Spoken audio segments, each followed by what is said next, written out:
Главное событие этого года – торжественные мероприятия, приуроченные к столетию ингушской государственности, пройдут в субботу на республиканском стадионе имени Дьякова в Сунже. Над сценарием работала 2 месяца специально приглашенная режиссерская группа. О самых важных событиях этих 100 лет расскажут за 1 час. Указом президента Российской Федерации Владимира Владимировича Путина в декабре 2023 года был подписан указ о праздновании столетия образования Республики Ингушетия.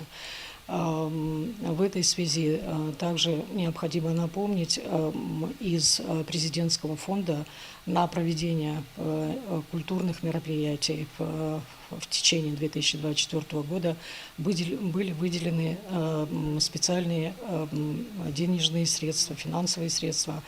В течение этого года, согласно республиканскому плану мероприятий, большая часть этих мероприятий успешно реализована. И главное мероприятие, которое состоится 28 сентября на площади имени Дьякова в городе Сунже, это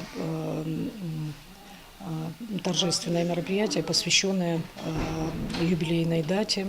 В мероприятии будут задействованы лучшие творческие коллективы не только нашей республики, но и всего Северного Кавказа, Южного федерального округа и ближнего зарубежья. Программа состоит из 2 частей. Первая представляет собой театрализованную постановку, в которой расскажут об историческом становлении Ингушетии. Само же мероприятие носит патриотический характер. Организаторы сделали акцент и на таком важном понятии, как духовно-нравственные ценности народа.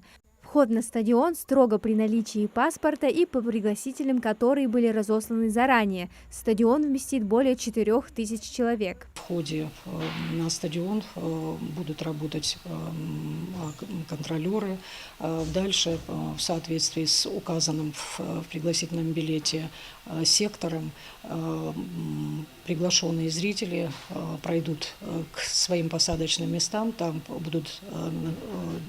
их встретят дежурные консультанты, которые помогут в размещении, в рассадке на удобных для них местах. В период проведения мероприятий, приуроченных к столетию образования ингушской государственности, на территории города Сунжи будут ограничения передвижения транспортных средств с 17:00 27 сентября до 10:00 29 сентября по улицам Хашагулькова от Богатырева до Сейнароева, Богатырева от Менделеева до Колхозная, Поддзержинского, Ленина, Луначарского, Карла Маркса от Хашагулькова до Колхозной, по Ленина, Комсомольской, Маркса, Розы Люксембург, Пионерской. Для гостей, которые приезжают в наш город на празднование данных мероприятий, у нас организован трансферты по доставке приезжих в стадион имени Дьякова. Данные трансферты будут курсировать у нас от авторынка до стадиона. Кроме того, организованы у нас 2 парковки для автомобилей. Данная парковка находится у нас по улице Менделеева в районе школы-лицея, а также на территории авторынка города Сунжи. Ограничение движения на эти мероприятия вы можете посмотреть у нас на официальном сайте и в телеграм-канале администрации города Сунжа. Во время проведения юбилейных мероприятий сотрудники органов внутренних дел будут следить за правопорядком на улицах городов и сел республики. Также сообщается о запрете использования беспилотников. В этой связи, учитывая ожидающееся резкое увеличение количества транспорта на дорогах и людей в общественных местах, МВД по Республике Ингушетия призывает граждан проявлять бдительность и осторожность при посещении общественных мест, соблюдать меры безопасности и правила дорожного движения.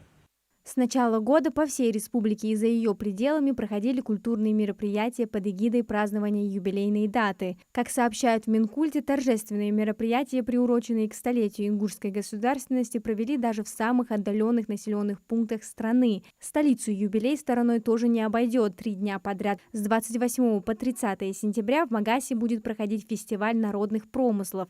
Десятки лучших мастеров покажут свои работы и проведут мастер-классы. Амина Зязикова, МАГАС-24.